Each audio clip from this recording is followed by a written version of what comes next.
Luca lived in a village nestled between rolling hills.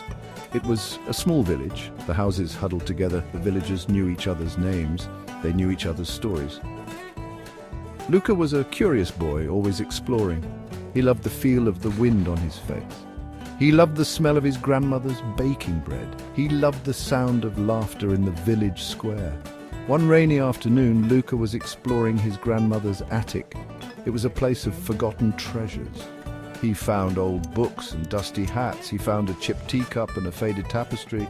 Then, tucked in a dusty corner, he found a wooden chest.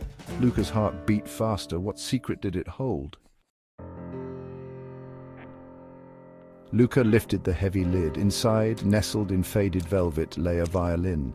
It was a beautiful instrument with a smooth, polished surface. It gleamed in the dim light of the attic. Luca carefully lifted the violin. It was lighter than he expected. He touched the strings. They vibrated under his fingers. He had never held an instrument like this before. He held the violin close. The wood felt warm against his cheek.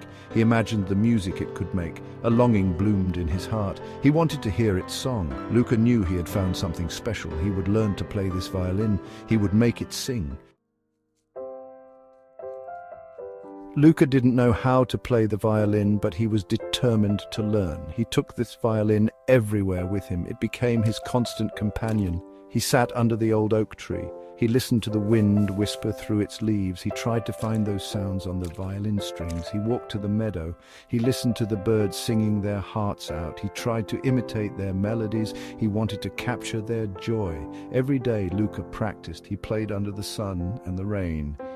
He played for the birds and the squirrels. He played for the whole world to hear. The day of the village festival arrived. Banners fluttered in the breeze.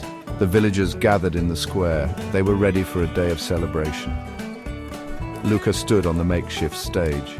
He held his violin. He was nervous, but he was also excited. He was ready to share his music. He closed his eyes. He remembered the wind in the trees. He remembered the birds in the meadow. He lifted his bow and began to play. The music flowed from his violin. It filled the square. It was beautiful. It was magical. The villagers stopped talking. They stopped laughing. They just listened.